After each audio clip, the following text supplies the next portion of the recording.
ਅੱਖਰੀ ਨਾਮ ਅੱਖਰੀ ਸਾਲਾ, ਅੱਖਰੀ ਗਿਆਨ ਗੀਤ ਗੁਣ ਗਾ, ਅੱਖਰੀ ਲਿਖਣ ਬੋਲਣ ਬਾਣ, ਅੱਖਰੀ ਸਿਰ ਸੰਜੋਗ ਵਖਾਣ। ਪਿਛਲੇ ਵਿਚਾਰ ਨੂੰ ਅੱਗੇ ਵਧਾਉਂਦੇ ਹੋਏ ਸਤਿਗੁਰੂ ਜੀ ਆਖ ਰਹੇ ਹਨ ਕਿ ਗਿਆਨ ਦੀ ਗੱਲ ਦੱਸਣੀ ਹੋਵੇ ਜਾਂ ਕਰਨੀ ਹੋਵੇ ਤਾਂ ਅੱਖਰਾਂ ਦਾ ਸਹਾਰਾ ਹੀ ਲੈਣਾ ਪਵੇਗਾ। ਅੱਖਰ ਉਹੀ ਲੈ ਜਾ ਸਕਦੇ ਹਨ ਜੋ ਭਾਸ਼ਾ ਵਿੱਚ ਮੌਜੂਦ ਹੋਣ। ਸਿਫਤ ਸਲਾਹ ਭਾਵ ਪਰਮੇਸ਼ਰ ਦਾ ਗੁਣਗਾਨ ਕਰਨ ਲਈ ਅੱਖਰਾਂ ਦਾ ਸਹਾਰਾ ਹੀ ਲਿਆ ਜਾ ਸਕਦਾ ਹੈ।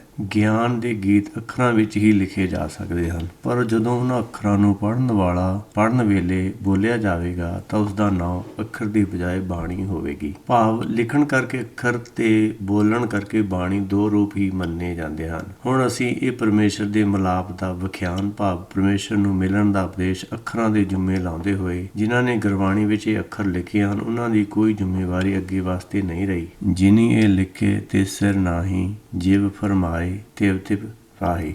ਕਿਉਂਕਿ ਅਸੀਂ ਤਾਂ ਕੇਵਲ ਲਿਖਣ ਵਾਲੇ ਹਨ, ਲਿਖਣ ਤੱਕ ਹੀ ਮਹਿਦੂਦ ਹਾਂ। ਲਿਖਣ ਵਾਲਿਆਂ ਸਿਰ ਜ਼ਿੰਮੇਵਾਰੀ ਨਹੀਂ ਹੁੰਦੀ, ਜਦ ਕਿ ਅਸੀਂ ਤਾਂ ਕੇਵਲ ਉਵੇਂ ਹੀ ਇਹ ਅੱਖਰ ਲਿਖੇ ਹਨ ਜਿਵੇਂ ਜਿਵੇਂ ਆਪ ਕਰਤੇ ਪੁਰਖ ਨੇ ਫਰਮਾਏ ਹਨ। ਜਿਸ ਦੇ ਦੱਸਣ ਦਾ ਅਰਥ ਇਹ ਹੈ ਕਿ ਸਤਿਗੁਰੂ ਜੀ ਸਪਸ਼ਟ ਸ਼ਬਦਾਂ ਵਿੱਚ ਇਹ ਦੱਸ ਰਹੇ ਹਨ ਕਿ ਬਾਣੀ ਮਹਾਂਪੁਰਖ ਦੀ ਹੈ, ਪਰਮੇਸ਼ਰ ਦੀ ਹੈ।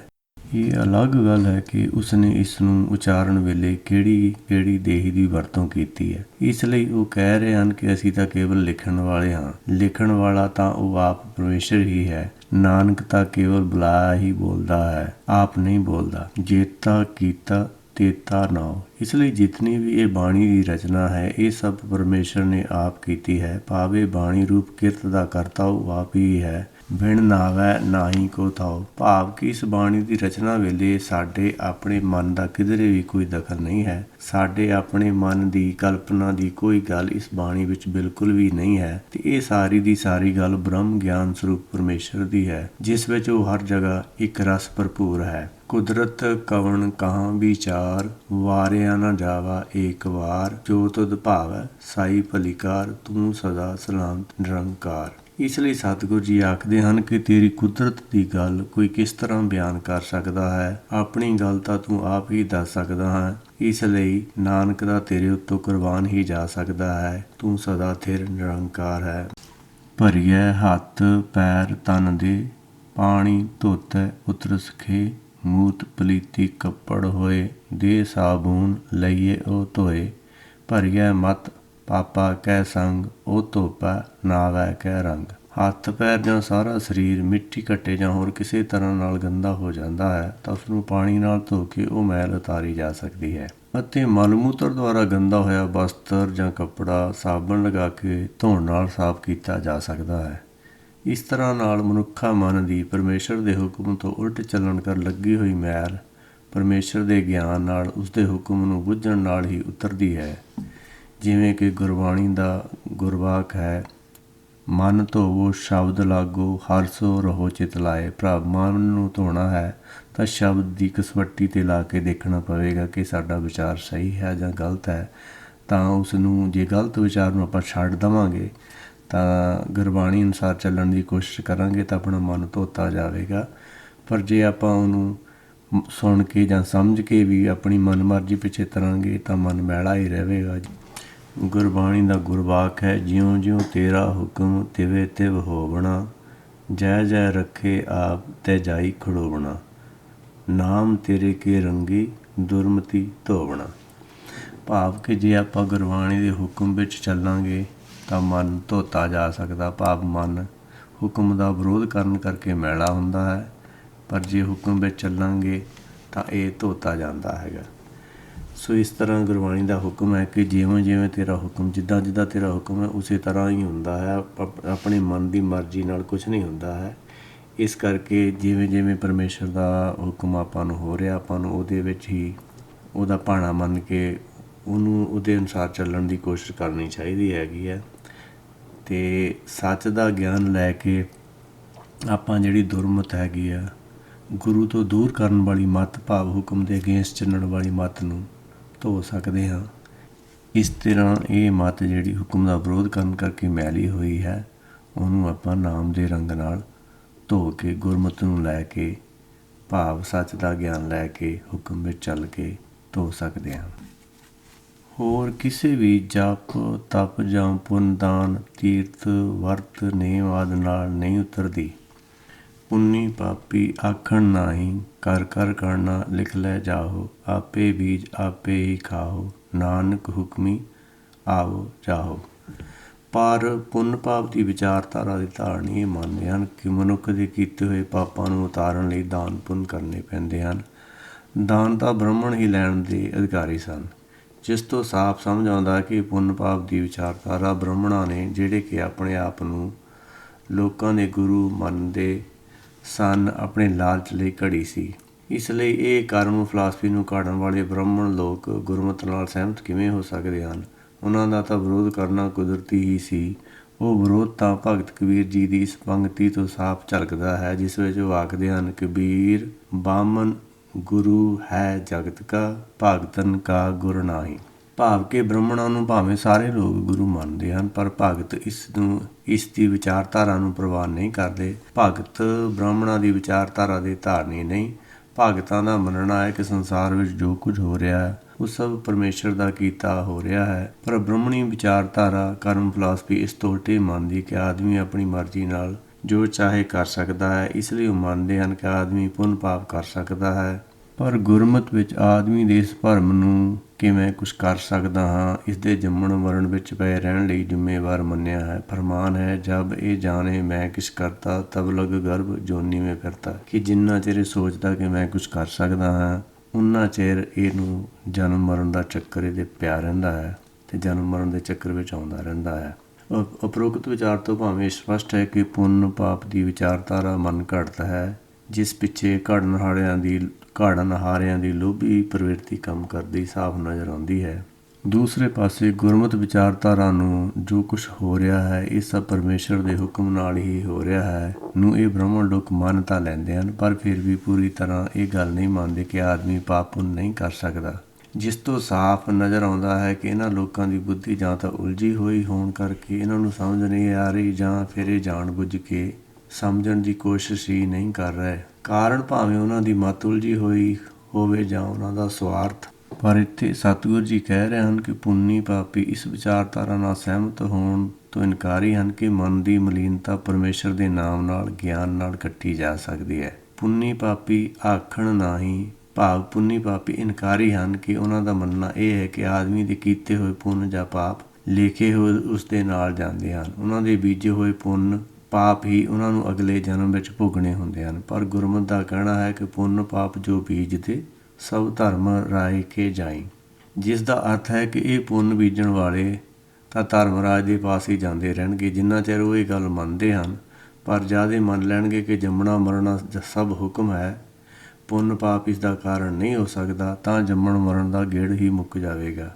ਇਸ ਲਈ ਸਤਿਗੁਰੂ ਜੀ ਕਹਿ ਰਹੇ ਹਨ ਕਿ ਆਉਣਾ ਜਾਣਾ ਭਾਵ ਜੰਮਣਾ ਮਰਨਾ ਸਭ ਹੁਕਮ ਵਿੱਚ ਹੀ ਹੈ। ਤੀਰਥ ਤਪ ਦਇਆ ਦਤ ਦਾਨ, ਜੇ ਕੋ ਪਾਵੈ ਤਿਲਕਾ ਮਾਨ।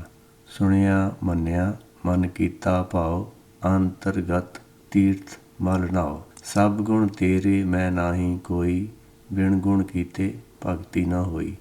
ਸਵਸਤ ਆਥ ਬਾਣੀ ਬਰਮਾਓ, ਸਤ ਸੁਹਾਣ ਸਦਾ ਮਨ ਚਾਓ। ਇਸ ਤੋਂ ਪਹਿਲਾਂ ਇਸ ਬਾਣੀ ਦੀ 6ਵੀਂ ਪੌੜੀ ਦੀ ਪਹਿਲੀ ਪੰਕਤੀ ਤੀਰਥ ਨਾਵਾ ਜੇ ਤਿਸ ਭਾਵਾ, ਬਿਨ ਭਾਣੇ ਕੇ ਨਾਈ ਕਰੀ ਵਿੱਚ ਸਤਿਗੁਰੂ ਜੀ ਕੇਵਲ ਐਸੇ ਤੀਰਥ ਜਾਂ ਇਸ਼ਨਾਨ, ਜਾਂ ਇਉਂ ਕਹਿ ਲਓ ਕਿ ਕਿਸੇ ਤੀਰਥ ਦਾ ਉਹ ਇਸ਼ਨਾਨ ਜਿਹੜਾ ਕਿ ਪਰਮੇਸ਼ਰ ਦੀ ਨਿਗਾਹ ਵਿੱਚ ਸਹੀ ਹੋਵੇ, ਮੈਂ ਤਾਂ ਉਸ ਤਰ੍ਹਾਂ ਦਾ ਤੀਰਥ ਇਸ਼ਨਾਨ ਕਰਨ ਦੇ ਹੱਕ ਵਿੱਚ ਹਾਂ।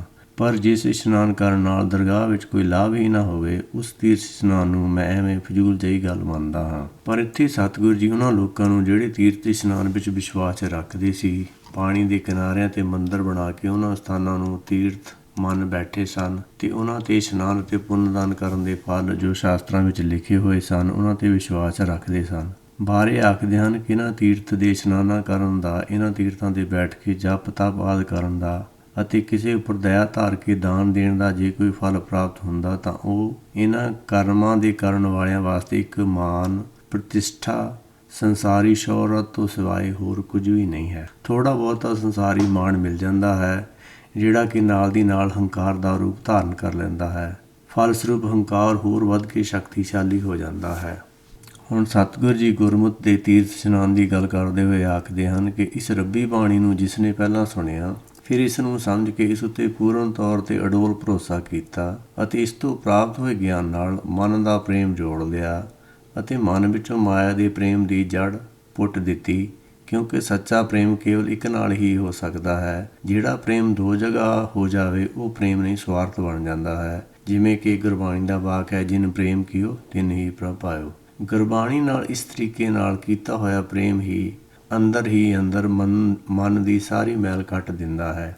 ਇਸ ਤਰੀਕੇ ਨਾਲ ਕਿਸੇ ਬਾਹਰੀ ਤੀਰਥ ਕਰਨ ਦੀ ਧਰਮ ਦੇ ਰਸਤੇ ਵਿੱਚ ਲੋੜ ਹੋਵੇ, ਗੱਲ ਸਮਝ ਵਿੱਚ ਆਉਣ ਵਾਲੀ ਹੈ ਹੀ ਨਹੀਂ। ਇਸ਼ਨਾਨ ਤਾਂ ਮਨ ਦਾ ਕਰਾਉਣਾ ਹੈ, ਪਿੰਡਾ ਜਾਂ ਸਰੀਰ ਧੋਣ ਦਾ ਤਾਂ ਇਸ ਨਾਲ ਕੋਈ ਦੂਰ ਦਾ ਵੀ ਰਿਸ਼ਤਾ ਨਹੀਂ ਜਾਪਦਾ। ਇਸ ਕਰਕੇ ਸਤਿਗੁਰੂ ਜੀ ਆਪਣੇ ਅੰਦਰ ਹੀ ਗੁਰ ਸ਼ਬਦ ਵਿਚਾਰ ਵਿੱਚੋਂ ਪ੍ਰਗਟ ਹੋਏ ਤੱਤ ਗਿਆਨ ਸਰੂਪ ਅੰਮ੍ਰਿਤ ਜਲ ਨਾਲ ਮਨ ਦੇ ਇਸ਼ਨਾਨ ਕਰਨ ਦੀ ਗੱਲ ਕਰਦੇ ਹਨ, ਜਿਸ ਨਾਲ ਮਨ ਵਿਚਲਾ ਸਾਰਾ ਭਰਮ, ਜਿਸ ਨੂੰ ਕਿ ਮਨ ਦੀ ਮੈਲ ਮਲੀਨਤਾ ਮੰਨਿਆ ਗਿਆ ਹੈ, ਦੂਰ ਹੋ ਜਾਂਦਾ ਹੈ।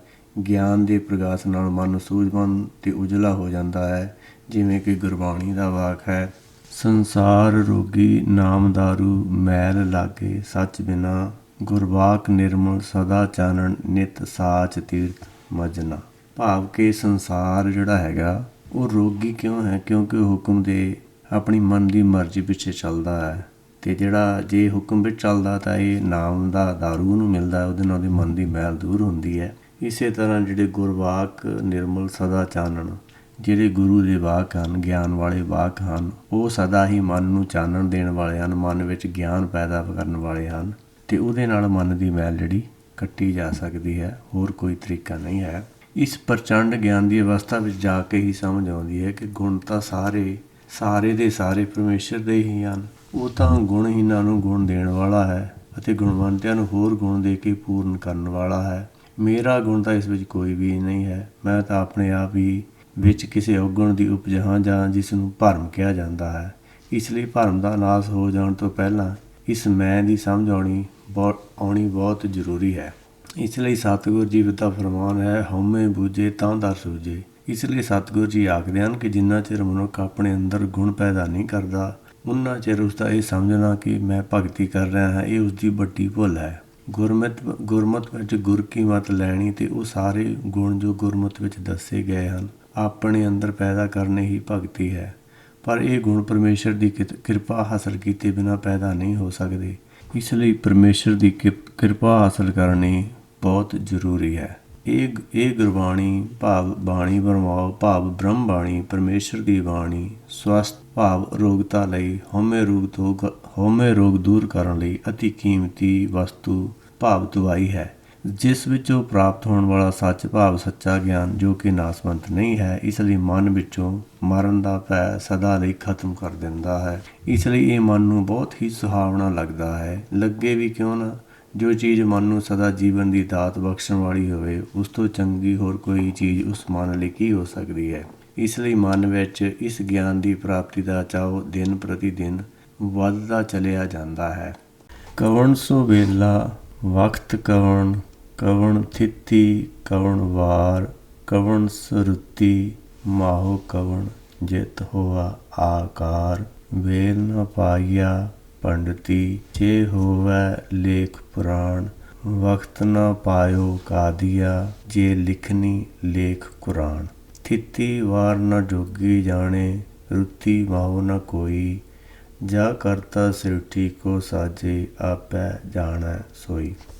ਇਹਨਾਂ ਉਪਰੋਕਤ ਪੰਕਤੀਆਂ ਤੋਂ ਪਹਿਲਾਂ ਜਿਹੜੇ ਵਿਚਾਰ ਸਤਿਗੁਰੂ ਜੀ ਨੇ ਪ੍ਰਗਟ ਕੀਤੇ ਹਨ, ਉਹ ਇਸ ਬਾਣੀ ਦੀ 6ਵੀਂ ਅਤੇ 7ਵੀਂ ਪੌੜੀ ਅੰਦਰ ਸਿੱਧਾ ਨਾਲ ਹੋਈ ਚਰਚਾ ਦੇ ਸੰਬੰਧ ਵਿੱਚ ਸਨ। ਅਤੇ ਅਗਲੀ 8ਵੀਂ ਪੌੜੀ ਵਿਚਲੇ ਗਿਆਨ, ਜਿਸ ਨੂੰ ਕਿ ਸਤਿਗੁਰੂ ਜੀ ਨੇ ਖੰਡਨ ਕੀਤਾ ਹੈ, ਉਸ ਬਾਰੇ ਗੁਰਮਤਿ ਵਿਚਾਰ ਦੱਸ ਕੇ ਰੌਸ਼ਨੀ ਪਾ ਰਹੇ ਹਨ। ਉਹਨਾਂ ਦਾ ਕਹਿਣਾ ਹੈ ਕਿ ਜਿਸ ਸਮੇਂ ਇਹ ਰਚਨਾ ਰਚੀ ਗਈ, ਜਾਂ ਉਸਨੇ ਆਪਣੇ ਗਿਆਨ ਸਰੂਪ ਸਾਕਾਰ ਰੂਪ ਵਿੱਚ ਪ੍ਰਗਟ ਕੀਤਾ, ਜਾਂ ਇਉਂ ਕਹਿ ਲਓ ਕਿ ਉਸਦੇ ਗਿਆਨ ਨੇ ਆਪਣਾ ਪ੍ਰਗਟ ਰੂਪ ਧਾਰਨ ਕੀਤਾ, ਤਾਂ ਉਹ ਕਿਹੜਾ ਦਿਨ ਸੀ, ਮਹੀਨਾ ਕਿਹੜਾ ਸੀ, ਥਿਤ ਕਿਹੜੀ ਸੀ, ਅਤੇ ਦਿਨ ਵਾਰ ਕਿਹੜਾ ਸੀ, ਕਿਹੜੀ ਰੁੱਤ ਸੀ।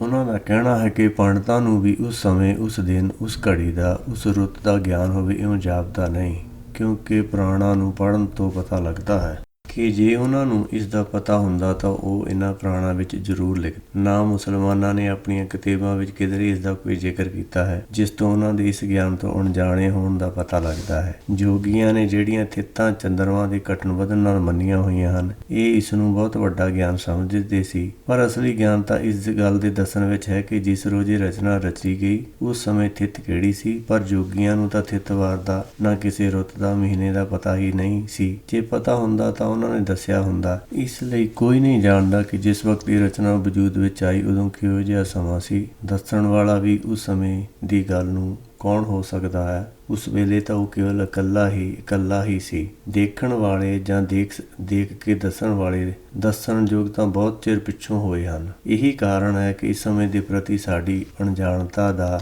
ਇਸ ਲਈ ਸਤਿਗੁਰੂ ਜੀ ਸਹੀ ਗੱਲ ਦੱਸਦੇ ਹੋਏ ਸਮਝਾਉਂਦੇ ਹਨ ਕਿ ਇਸ ਗੱਲ ਨੂੰ ਤਾਂ ਕੇਵਲ ਸ੍ਰਿਸ਼ਟੀ ਰਚਣ ਵਾਲੇ ਤੋਂ ਸਿਵਾ ਹੋਰ ਕੋਈ ਜਾਣ ਨਹੀਂ ਸਕਦਾ।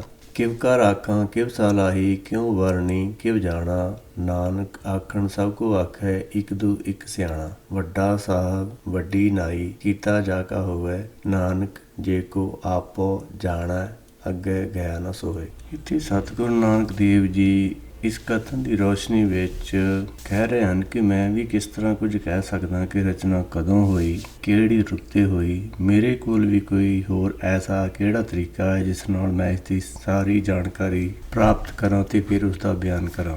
ਉਂਝ ਤਾਂ ਦੱਸਣ ਨੂੰ ਸਾਰੇ ਧਰਮਾਂ ਨੂੰ ਬਣਾਉਣ ਵਾਲਿਆਂ ਨੇ ਕੁਝ ਸੁਣਾਈਆਂ ਗੱਲਾਂ ਹੀ ਅੱਗੇ ਲੋਕਾਂ ਨੂੰ ਦੱਸ ਕੇ ਇੱਕ ਦੂਜੇ ਤੋਂ ਸਿਆਣਾ ਬਣਨ ਦੀ ਕੋਈ ਕਸਰ ਬਾਕੀ ਛੱਡੀ ਨਹੀਂ। ਉਹ ਤਾਂ ਸਭ ਸਾਹਿਬ ਹੈ, ਸਭ ਦਾ ਮਾਲਕ ਹੈ ਅਤੇ ਉਸ ਦੀ ਸੋਭਾ ਅਪਰਪਾਰ ਹੈ, ਵੱਡੀ ਹੈ, ਜਿਸ ਨੇ ਇਹ ਰਚਨਾ ਰਚੀ ਹੈ। ਅਤੇ ਉਸ ਤੋਂ ਲੈ ਕੇ ਹੁਣ ਤੱਕ ਤੇ ਸ੍ਰਿਸ਼ਟੀ ਵਿੱਚ ਸਭ ਕੁਝ ਜੋ ਕੁਝ ਹੋ ਰਿਹਾ ਹੈ, ਜੋ ਉਸ ਨੂੰ ਅੱਛਾ ਲੱਗਦਾ ਹੈ ਜਾਂ ਜੋ ਕੁਝ ਉਹ ਕਰਨਾ ਚਾਹੁੰਦਾ ਹੈ। ਪਰ ਜੇ ਕੋਈ ਇਹ ਕਹਿਣ ਲੱਗੇ ਜਾਂ ਕਹਿਣ ਦੀ ਭੁੱਲ ਕਰ ਲਵੇ ਕਿ ਮੈਂ ਕੁਝ ਕੀਤਾ ਹੈ ਜਾਂ ਕੁਝ ਕਰ ਸਕਦਾ ਹਾਂ, ਤਾਂ ਉਸ ਨੂੰ ਸਮਝ ਲੈਣਾ ਚਾਹੀਦਾ ਹੈ ਕਿ ਉਸ ਦੀ ਇਹ ਸੋਚ ਅੱਗੇ ਦਰਗਾਹ ਵਿੱਚ ਕਬੂਲ ਨਹੀਂ ਹੈ। ਇਸ ਲਈ ਉਸ ਨੂੰ ਆਪਣੀ ਗਲਤੀ ਬਦਲੇ ਦਰਗਾਹ ਵਿੱਚ ਨਮੋਸ਼ੀ ਦਾ ਮੂੰਹ ਦੇਖਣਾ ਪਵੇਗਾ ਤੇ ਦਰਗਾਹ ਵਿੱਚ ਬੇਇੱਜ਼ਤ ਹੋਣਾ ਪਵੇਗਾ। ਪਾਤਾਲਾਂ ਪਾਤਾਲ ਲਖ, ਆਗਾਸਾਂ ਆਗਾਸ, ਓੜ ਕੋਟ ਭਾਲ ਥਕੇ।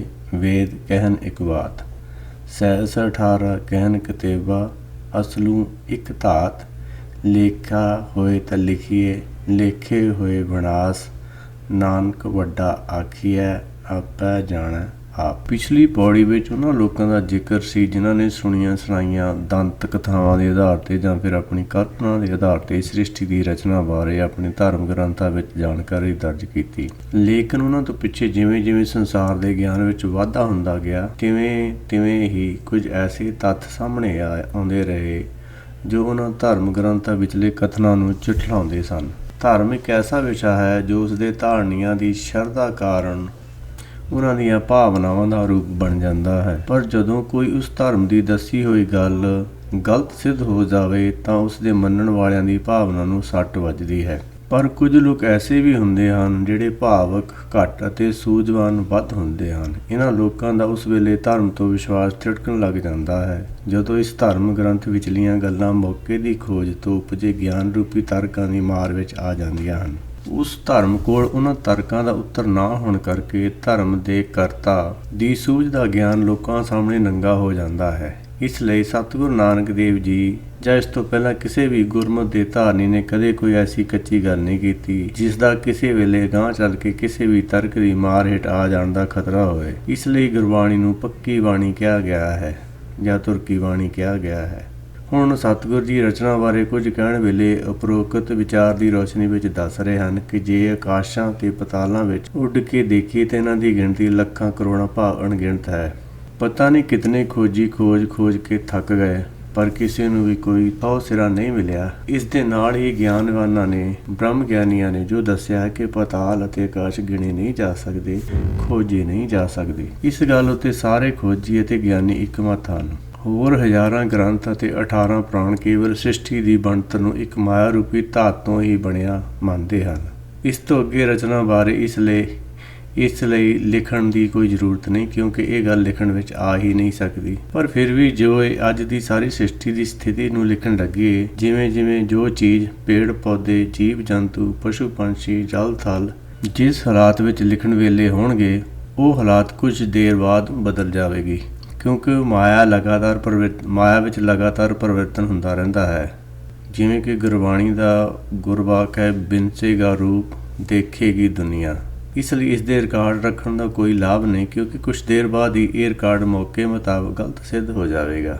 ਇਸ ਲਈ ਸਤਿਗੁਰੂ ਜੀ ਆਖਦੇ ਹਨ ਕਿ ਰਚਨਾ ਦੀ ਚਰਚਾ ਨੂੰ ਹੋਰ ਲੰਬਾ ਕਰਨਾ ਫਜ਼ੂਲ ਜਿਹਾ ਲੱਗਦਾ ਹੈ। ਚਰਚਾ ਤਾਂ ਉਸ ਤੋਂ ਸਭ ਤੋਂ ਵੱਡੇ ਕਰਤੇ ਪੁਰਖ ਦੀ ਹੀ ਕਰਨ ਦਾ ਲਾਭ ਹੈ, ਜੋ ਇਹ ਸਭ ਕੁਝ ਜਾਣਦਾ ਹੈ ਕਿ ਰਚਨਾ ਕਦ ਰਚੀ ਤੇ ਕਿਵੇਂ ਰਚੀ। ਸਾਲਾਹੀ ਸਾਲਾਹੇ ਏਤੀ ਸੁਰਤੀ ਨਾ ਪਾਈਆ, ਨਦੀਆ ਅਤੈ ਵਾਹ ਪਵੈ ਸਮੁੰਦ ਨਾ ਜਾਣੀ ਐ, ਸਮੁੰਦ ਸਾਹ ਸੁਲਤਾਨ ਗਿਰਾ ਸੇਤੀ ਮਾਲਤਾਨ, ਕੀੜੀ ਤੁਲ ਨਾ ਹੋਵਨੀ ਜੇ ਤਿਸ ਮਨੁ ਨਾ ਵੀਸਰੈ। ਪਿਛਲੀ ਪੌੜੀ ਦੇ ਅੰਤ ਵਿੱਚ ਸਤਿਗੁਰੂ ਜੀ ਨੇ ਮਾਇਆ ਦੀ ਗੱਲ ਮੁਕਾ ਕੇ ਨਿਰਾਕਾਰ ਦੀ ਹੀ ਗੱਲ ਅੱਗੇ ਤੋਰਨ ਦਾ ਜੋ ਸੰਕਲਪ ਪੇਸ਼ ਕੀਤਾ ਸੀ, ਉਸ ਨੂੰ ਇਸ ਅਗਲੀ ਪੌੜੀ ਵਿੱਚ ਅਮਲੀ ਜਾਮਾ ਦਿੰਦੇ ਹੋਏ ਜੀਵ ਨੂੰ ਉਪਦੇਸ਼ ਕਰ ਰਹੇ ਹਨ ਕਿ ਉਸ ਸਲਾਹਣਯੋਗ ਪਾਰਬ੍ਰਹਮ ਦੀ ਸਿਫਤ ਸਲਾਹ ਕਰਨੀ ਚਾਹੀਦੀ ਹੈ। ਉਸ ਤੋਂ ਬਿਨਾਂ ਹੋਰ ਕਿਸੇ ਦੀ ਸਿਫਤ ਸਲਾਹ ਨੂੰ ਚਾਪਲੂਸੀ ਤਾਂ ਕਿਹਾ ਜਾ ਸਕਦਾ ਹੈ, ਸਿਫਤ ਸਲਾਹ ਨਹੀਂ ਕਿਹਾ ਜਾ ਸਕਦਾ। ਚਾਪਲੂਸੀ ਦਾ ਫਲ ਵੀ ਕਿਸੇ ਦੁਨੀਆ ਦੀ ਲੋੜ ਦੀ ਪੂਰਤੀ ਤੋਂ ਅੱਗੇ ਕੁਝ ਨਹੀਂ ਹੁੰਦਾ। ਇਹ ਤਾਂ ਅਤੀ ਸੀਮਿਤ ਸੋਚ ਵਾਲੇ ਲੋਕਾਂ ਦਾ ਧਰਮ ਹੀ ਹੋ ਸਕਦਾ ਹੈ। ਸੀਮਿਤ ਵਿਚਾਰਧਾਰਾ ਵਿਚਲਾ ਸੀਮਿਤ ਗਿਆਨ ਉਸ ਅਸੀਮ ਪਾਰਬ੍ਰਹਮ ਨਾਲ ਮਿਲਾ ਦੇਵੇ, ਇਹ ਸੋਚਣਾ ਹੀ ਇੱਕ ਮੂਰਖਤਾ ਤੋਂ ਜ਼ਿਆਦਾ ਕੁਝ ਵੀ ਨਹੀਂ। ਇਸ ਲਈ ਸਤਿਗੁਰੂ ਜੀ ਉਸ ਪਾਰਬ੍ਰਹਮ ਦੀ ਸਿਫਤ ਸਲਾਹ ਕਰਨ ਵਾਸਤੇ ਹੀ ਸਿੱਖ ਨੂੰ ਸਿੱਖਿਆ ਦਿੰਦੇ ਹਨ। ਉਹਨਾਂ ਦਾ ਕਹਿਣਾ ਹੈ ਕਿ ਸਿੱਖ ਗੁਰਬਾਣੀ ਨਾਲ ਇਸ ਤਰ੍ਹਾਂ ਜੁੜ ਜਾਵੇ ਕਿ ਉਸ ਨੂੰ ਆਪਣੀ ਮੱਤ ਬਿਲਕੁਲ ਹੀ ਭੁੱਲ ਜਾਵੇ। ਉਹ ਗੁਰਮਤਿ ਵਿੱਚ ਦੱਸੇ ਮਾਰਗ ਉੱਤੇ ਇਸ ਤਰ੍ਹਾਂ ਤੁਰੇ ਕਿ ਉਸ ਨੂੰ ਇੱਧਰ ਉੱਧਰ ਸੱਜੇ ਖੱਬੇ ਕੁਝ ਨਜ਼ਰ ਹੀ ਨਾ ਆਵੇ, ਅਤੇ ਨਾ ਹੀ ਉਸ ਨੂੰ ਇਹ ਸ਼ੰਕਾ ਜਾਂ ਚਿੰਤਾ ਹੋਵੇ ਕਿ ਮੈਨੂੰ ਗੁਰਮਤਿ ਕਿੱਧਰ ਨੂੰ ਲਈ ਜਾ ਰਹੀ ਹੈ। ਜਿਸ ਤਰ੍ਹਾਂ ਨਦੀਆਂ ਦਰਿਆਵਾਂ ਦੇ ਰਸਤੇ ਸਮੁੰਦਰ ਵੱਲ ਨੂੰ ਜਾਣ ਵਾਲੇ ਪਾਣੀ ਕਦੇ ਇਹ ਨਹੀਂ ਸੋਚਦੇ ਕਿ ਸਮੁੰਦਰ ਕਿੰਨੀ ਦੂਰ ਹੈ, ਕਿਹੋ ਜਿਹਾ ਹੈ ਜਾਂ ਕਿੱਡਾ ਕੁ ਵੱਡਾ ਹੈ। ਉਹ ਤਾਂ ਕੇਵਲ ਇਹੀ ਜਾਣਦੇ ਹਨ ਕਿ ਉਹਨਾਂ ਨੂੰ ਤਾਂ ਕੇਵਲ ਇਸ ਗੱਲ ਉੱਤੇ ਪੂਰਾ ਵਿਸ਼ਵਾਸ ਹੈ ਕਿ ਇੱਕ ਦਿਨ ਅਸੀਂ ਸਮੁੰਦਰ ਵਿੱਚ ਮਿਲ ਕੇ ਸਮੁੰਦਰ ਦਾ ਰੂਪ ਹੋ ਜਾਣਾ ਹੈ। ਇਹ ਸੋਚ ਗੁਰਸਿੱਖ ਦੀ ਹੋਣੀ ਚਾਹੀਦੀ ਹੈ, ਜਦ ਕਿ ਉਸ ਨੂੰ ਇਹ ਪਤਾ ਹੈ ਕਿ ਗੁਰਮਤਿ ਵਿੱਚ ਦੱਸਿਆ ਗਿਆ ਸਿੱਖ ਦਾ ਇਹ ਮਾਰਗ ਪਰਮੇਸ਼ਰ ਤੱਕ ਪਹੁੰਚਾ ਦੇਣ ਵਾਲਾ ਹੈ, ਜਾਂ ਇਉਂ ਕਹੀਏ ਕਿ ਉਸ ਦਾ ਹੀ ਰੂਪ ਬਣਾ ਦੇਣ ਵਾਲਾ ਹੈ। ਫਿਰ ਵੀ ਉਸ ਦਰਿਆ ਦੇ ਪਾਣੀ ਵਾਂਗ ਅਡੋਲ ਅਵਸਥਾ ਵਿੱਚ ਇਸ ਗੁਰਦਰਿਆ ਰਾਹੀਂ ਸਮੁੰਦਰ ਰੂਪੀ ਪਰਮੇਸ਼ਰ ਵਿੱਚ ਇੱਕ ਰੂਪਤਾ ਲਈ ਲੀਨ ਹੋ ਜਾਣ ਖਾਤਰ ਨਾ ਚੱਲੇ। ਇਹ ਤਾਂ ਉਸ ਦੀ ਆਪਣੀ ਅਕਲ ਦਾ ਹੀ ਦੋਸ਼ ਹੈ। ਪਰ ਪਰਮੇਸ਼ਰ ਦੀ ਸਿਫਤ ਸਲਾਹ ਤੋਂ ਵੰਝ ਆਦਮੀ ਭਾਵੇਂ ਸਾਰੇ ਸਮੁੰਦਰਾਂ ਦਾ ਰਾਜਾ ਅਤੇ ਸਾਰੀ ਸ੍ਰਿਸ਼ਟੀ ਦੀ ਦੌਲਤ ਦਾ ਮਾਲਕ ਵੀ ਕਿਉਂ ਨਾ ਹੋ ਜਾਵੇ, ਉਹ ਇੱਕ ਬਹੁਤ ਮਾਮੂਲੀ ਜਿਹੇ ਜੀਵ ਦੇ ਬਰਾਬਰ ਹੈ। ਦਰਗਾਹ ਵਿੱਚ ਨਹੀਂ ਮੰਨਿਆ ਜਾਵੇਗਾ ਜਿਸ ਜੀਵ ਦੇ ਹਿਰਦੇ ਵਿੱਚ ਉਸ ਪਰਮੇਸ਼ਰ ਦੀ ਯਾਦ ਕਦੇ ਨਾ ਵਿਸਰੀ ਭਾਵ ਭੁੱਲੀ ਹੋਵੇ। ਅੰਤ ਨ ਸਿਫਤੀ ਕਹਿਣ ਨਾ ਅੰਤ, ਅੰਤ ਨ ਕਰਨਾ ਦੇਣ ਨ ਅੰਤ, ਅੰਤ ਨ ਵੇਖਣ ਸੁਣਨ ਨਾ ਅੰਤ, ਅੰਤ ਨ ਜਾਪੇ ਕਿਆ ਮਨ। ਇਸ ਪੌੜੀ ਵਿੱਚ ਸਤਿਗੁਰੂ ਜੀ ਉਹਨਾਂ ਗੁਰਸਿੱਖਾਂ ਦੀਆਂ ਪ੍ਰਾਪਤੀਆਂ ਬਾਰੇ ਦੱਸਦੇ ਹਨ ਜਿਹੜੀਆਂ ਉਸ ਨੂੰ ਮਗਨ ਹੋ ਕੇ ਗੁਰਮਤਿ ਮਾਰਗ ਉੱਪਰ ਚੱਲਣ ਨਾਲ ਪ੍ਰਾਪਤ ਹੁੰਦੀਆਂ ਹਨ। ਉਹਨਾਂ ਦਾ ਕਹਿਣਾ ਹੈ ਕਿ ਜਦੋਂ ਉਹ ਪਾਰਬ੍ਰਹਮ ਜਿਸ ਦੀ ਕਿ ਸਿਫਤ ਸਲਾਹ ਕਰਦਾ ਹੈ ਹੀ ਅਕਾਲ ਮੂਰਤ ਹੈ, ਨਾਸ ਰਹਿਤ ਹੈ, ਤਾਂ ਫਿਰ ਸਿਫਤ ਕਰਨ ਵਾਲਾ ਜਿੰਨਾ ਚਿਰ ਉਹ ਸਿਫਤ ਸਲਾਹ ਕਰਦਾ ਰਹੇਗਾ ਨਾਸ ਨਹੀਂ ਹੋ ਸਕਦਾ। ਉਹ ਪਰਮੇਸ਼ਰ ਦੀ ਸਿਫਤ ਸਲਾਹ ਕਰਦਾ ਹੋਇਆ ਹੋਣ ਕਰਕੇ ਪਰਮੇਸ਼ਰ ਨਾਲ ਜੁੜਿਆ ਰਹੇਗਾ। ਉਸ ਨਾਲ ਜੁੜੇ ਹੋਏ ਨੂੰ ਕੋਈ ਸ਼ਕਤੀ ਤੋੜਨ ਵਾਲੀ ਹੋਵੇ, ਐਸੀ ਕੋਈ ਸ਼ਕਤੀ ਹੈ ਹੀ ਨਹੀਂ। ਸਰਬ ਸ਼ਕਤੀਮਾਨ ਜਿਸ ਦੀ ਬਾਂਹ ਫੜ ਲਵੇ, ਉਸ ਕੋਲੋਂ ਦੂਸਰਾ ਕੋਈ ਹੈ ਹੀ ਨਹੀਂ ਜੋ ਉਸ ਦੀ ਫੜੀ ਹੋਈ ਬਾਂਹ ਨੂੰ ਛੁਡਾ ਦੇਵੇ। ਪਰਮੇਸ਼ਰ ਦੀਆਂ ਜੀਵਾਂ ਨੂੰ ਦਿੱਤੀਆਂ ਹੋਈਆਂ ਦਾਤਾਂ ਦੀ ਮਿਣਤੀ ਕਰਨਾ ਉੱਕਾ ਹੀ ਸੰਭਵ ਹੈ। ਇਹ ਸਾਰੀ ਦਾਤ ਦੀ ਗੱਲ ਕਹਿਣ ਸੁਣਨ ਤੋਂ ਬਹੁਤ ਪਰੇ ਦੀ ਗੱਲ ਹੈ। ਇਹ ਦਾਤਾਂ ਦਾ ਭੰਡਾਰ ਇਤਨਾ ਅਸੀਮ ਹੈ ਕਿ ਜੇ ਕੋਈ ਆਦਮੀ ਦੇਖ ਕੇ ਇਸ ਨੂੰ ਸਾਰਾ ਦੇਖ ਲੈਣ ਦਾ ਯਤਨ ਕਰੇ ਤਾਂ ਵੀ ਉਹ ਕਿੰਨੀ ਦੇਰ ਦੇਖਦਾ ਰਹੇ, ਉਹ ਦੇਖ ਕੇ ਵੀ ਇਸ ਦਾ ਅੰਤ ਨਹੀਂ ਪਾ ਸਕਦਾ, ਕਿਉਂਕਿ ਉਸ ਪ੍ਰਭੂ ਦੇ ਮਨ ਵਿੱਚ ਕੀ ਹੈ, ਕਿਸ ਵੇਲੇ ਉਹ ਇਸ ਰਚਨਾ ਨੂੰ ਕਿੰਨਾ ਵਧਾ ਸਕਦਾ ਹੈ ਅਤੇ ਇਸ ਦਾ ਵੀ ਕੋਈ ਅੰਦਾਜ਼ਾ ਨਹੀਂ ਲੱਗ ਸਕਦਾ। ਅੰਤ ਨਾ ਜਾਪੈ ਕੀਤਾ ਆਕਾਰ, ਅੰਤ ਨਾ ਜਾਪੈ ਪਾਰਾਵਾਰ, ਅੰਤ ਕਾਰਨ ਕੀਤੇ ਬਿਲ ਲਾਹੇ, ਤਾਂ ਕਿ ਅੰਤ ਨ ਪਾਏ ਜਾਹੇ, ਇਹੋ ਅੰਤ ਨਾ ਜਾਣੇ ਕੋਈ, ਬਹੁਤਾ ਕਹੀਏ ਬਹੁਤਾ ਹੋਈ। ਇਸ ਕਰਕੇ ਉਸਦੇ ਕੀਤੇ ਹੋਏ ਪਸਾਰੇ ਦਾ ਕਿਸੇ ਪ੍ਰਕਾਰ ਵੀ ਅਸੀਂ ਅੰਦਾਜ਼ਾ ਲਾ ਲਈਏ ਕਿ ਕਿੰਨਾ ਵੱਡਾ ਹੈ, ਕਿੱਥੋਂ ਤੱਕ ਹੈ, ਬੜੀ ਮੁਸ਼ਕਲ ਗੱਲ ਹੈ, ਕਿਉਂਕਿ ਇਸ ਪਸਾਰੇ ਦਾ ਕਿਸੇ ਪਾਸੇ ਦਾ ਵੀ ਕੋਈ ਕਿਨਾਰਾ ਨਹੀਂ ਲੱਭਦਾ। ਬਹੁਤ ਸਾਰੇ ਲੋਕ ਇਸ ਗੱਲ ਦਾ ਪਤਾ ਲਗਾਉਣ ਲਈ ਕੋਸ਼ਿਸ਼ਾਂ ਕਰਦੇ ਰਹੇ ਅਤੇ ਉਹ ਇਸ ਦਾ ਅੰਤ ਲੱਭਣ ਲਈ ਬਹੁਤ ਵਿਆਕੁਲ ਰਹੇ, ਪਰ ਕਿਸੇ ਨੂੰ ਵੀ ਕੋਈ ਕਿਸੇ ਕਿਸਮ ਦੀ ਕਾਮਯਾਬੀ ਨਹੀਂ ਮਿਲੀ। ਜਿਵੇਂ ਗੁਰਬਾਣੀ ਦਾ ਵਾਕ ਹੈ, ਅੰਤ ਕੋ ਚਾਹਨ ਜੋ ਗਏ ਆਏ ਅੰਤ ਗਵਾਈ। ਭਾਵ ਜਿਹੜਾ ਅੰਤ ਲੱਭਣ ਗਏ ਉਹ ਆਪ ਹੀ ਇਸ ਉਲਝਣ ਵਿੱਚ ਫਸ ਗਿਆ ਕਿ ਮੁੜ ਕੇ ਉਹ ਨਿਕਲਣ ਦੇ ਸਮਰੱਥ ਨਹੀਂ ਹੋ ਸਕੇ। ਕਹਿਣ ਦਾ ਭਾਵ ਇਹ ਕਿ ਇਸ ਰਚਨਾ ਦੇ ਪਸਾਰੇ ਦਾ ਪੂਰਨ ਗਿਆਨ ਰਚਣਹਾਰੇ ਤੋਂ ਬਿਨਾਂ ਹੋਰ ਕਿਸੇ ਵਿਅਕਤੀ ਨੂੰ ਨਹੀਂ ਹੈ ਅਤੇ ਨਾ ਹੀ ਹੋ ਸਕਦਾ ਹੈ। ਜਿੰਨਾ ਕਿਸੇ ਨੂੰ ਜ਼ਿਆਦਾ ਪਤਾ ਲੱਗਿਆ ਜਾਂ ਲੱਗਦਾ ਰਿਹਾ, ਸਗੋਂ ਉਸ ਨੂੰ ਇਹ ਪਸਾਰਾ ਹੋਰ ਜ਼ਿਆਦਾ ਵੱਡਾ ਅਨੁਭਵ ਹੋਣ ਲੱਗ ਪਿਆ। ਜਿਵੇਂ ਜਿਵੇਂ ਉਸ ਦੇ ਗਿਆਨ ਵਿੱਚ ਵਾਧਾ ਹੁੰਦਾ ਚਲਾ ਗਿਆ, ਉਹ ਇਸ ਰਚਨਾ ਵਿਚਲੇ ਛੁਪੇ ਹੋਏ ਰਹੱਸਾਂ ਨੂੰ ਸਮਝ ਕੇ ਹੋਰ ਜ਼ਿਆਦਾ ਹੈਰਾਨ ਹੀ ਹੋਇਆ, ਕਿਉਂਕਿ ਇਸ ਰਹੱਸ ਦੀ ਗਹਿਰਾਈ ਉਸ ਨੂੰ ਹੋਰ ਜ਼ਿਆਦਾ ਗਹਿਰੀ ਹੀ ਲੱਗਣ ਲੱਗ ਪਈ। ਉਸ ਖੋਜੀ ਦੀ ਹਾਲਤ ਉਸ ਆਦਮੀ ਵਰਗੀ ਹੋ ਗਈ ਜਿਸ ਨੂੰ ਇੱਕ ਪਰਬਤ ਦੂਰ ਤੋਂ ਤਾਂ ਛੋਟਾ ਜਿਹਾ ਹੀ ਦਿਖਾਈ ਦਿੰਦਾ ਸੀ, ਪਰ ਜਿਉਂ-ਜਿਉਂ ਉਸ ਪਰਬਤ ਦੇ ਨੇੜੇ ਆਉਂਦਾ ਚਲਾ ਗਿਆ, ਉਸ ਪਰਬਤ ਦਾ ਆਕਾਰ ਉਤਨਾ ਹੀ ਵੱਡਾ ਦਿਖਾਈ ਦੇਣ ਲੱਗ ਪਿਆ। ਵੱਡਾ ਸਾਹਿਬ ਉੱਚਾ ਥਾਓ, ਉੱਚੇ ਉਪਰੀ ਉੱਚਾ ਨਾਓ, ਏਵੜ ਉੱਚਾ ਹੋਵੈ ਕੋਈ, ਤਿਸ ਉੱਚੇ ਕੋ ਜਾਣੇ ਸੋਈ। ਜੇਵੜ ਆਪ ਜਾਣੇ ਆਪ ਆਪ, ਨਾਨਕ ਨਦਰੀ ਕਰਮੀ ਦਾਤ। ਉਹ ਪਰਮੇਸ਼ਰ ਸਭ ਦਾ ਮਾਲਕ ਸਭ ਤੋਂ ਵੱਡਾ ਹੈ, ਇਸ ਲਈ ਉਸ ਦੀ ਅਵਸਥਾ ਵੀ ਅਤ ਉੱਚੀ ਹੈ। ਉਹ ਬ੍ਰਹਮ ਗਿਆਨੀ ਹੈ। ਦੁਨੀਆ ਦਾ ਕੋਈ ਵੀ ਗਿਆਨ ਉਸ ਦੀ ਬਰਾਬਰੀ ਨਹੀਂ ਕਰ ਸਕਦਾ। ਹਰ ਗਿਆਨ ਦੀ ਅਵਸਥਾ ਵੱਖਰੀ ਵੱਖਰੀ ਹੁੰਦੀ ਹੈ। ਇਸ ਲਈ ਸਤਿਗੁਰੂ ਨਾਨਕ ਦੇਵ ਜੀ ਉਸ ਦਾ ਉੱਚਾ ਥਾਂ ਕਹਿ ਕੇ ਇਹ ਦੱਸ ਰਹੇ ਹਨ ਕਿ ਉਸ ਬ੍ਰਹਮ ਗਿਆਨ ਦੀ ਅਵਸਥਾ ਅਤ ਉੱਚੀ ਹੈ, ਭਾਵ ਅਡੋਲ ਹੈ, ਥਿਰ ਹੈ, ਕਿਉਂਕਿ ਉਸ ਨੂੰ ਕਿਸੇ ਤੋਂ ਕਿਸੇ ਕਿਸਮ ਦਾ ਕੋਈ ਭੈ ਨਹੀਂ, ਉਹ ਨਿਰਭੈ ਹੈ। ਇਸ ਅਵਸਥਾ ਦੇ ਮਾਲਕ ਬ੍ਰਹਮ ਗਿਆਨ ਨੂੰ ਸਤਿਗੁਰੂ ਜੀ ਸੰਸਾਰ ਦੇ ਹੋਰ ਕਿਸੇ ਵੀ ਗਿਆਨ ਨਾਲੋਂ ਸ੍ਰੇਸ਼ਟ ਮੰਨਦੇ ਹੋਏ ਆਖਦੇ ਹਨ ਕਿ ਸੰਸਾਰ ਦਾ ਗਿਆਨ ਚਾਹੇ ਆਪਣੇ ਆਪ ਨੂੰ ਕਿੰਨਾ ਕੁ ਉੱਚਾ ਮੰਨਦਾ ਹੋਵੇ, ਪਰ ਤਾਂ ਉਹ ਗਿਆਨ ਪੂਰਾ ਨਾ ਹੋਣ ਕਰਕੇ ਇਸ ਬ੍ਰਹਮ ਗਿਆਨ ਦੀ ਬਰਾਬਰੀ ਨਹੀਂ ਕਰ ਸਕਦਾ। ਇਸ ਲਈ ਇਸ ਬ੍ਰਹਮ ਗਿਆਨ ਦੀ ਪਛਾਣ ਉਹੀ ਕਰ ਸਕਦਾ ਹੈ ਜਿਸ ਦੇ ਅੰਦਰ ਪਰਮੇਸ਼ਰ ਦੀ ਕਿਰਪਾ ਨਾਲ ਅਜਿਹਾ ਹੀ ਗਿਆਨ ਪ੍ਰਗਟ ਹੋ ਜਾਵੇ, ਜਿਵੇਂ ਕਿ ਗੁਰਬਾਣੀ ਦਾ ਵਾਕ ਹੈ, ਬ੍ਰਹਮ ਗਿਆਨੀ ਕੀ ਗਤੀ ਬ੍ਰਹਮ ਗਿਆਨੀ ਜਾਣੇ।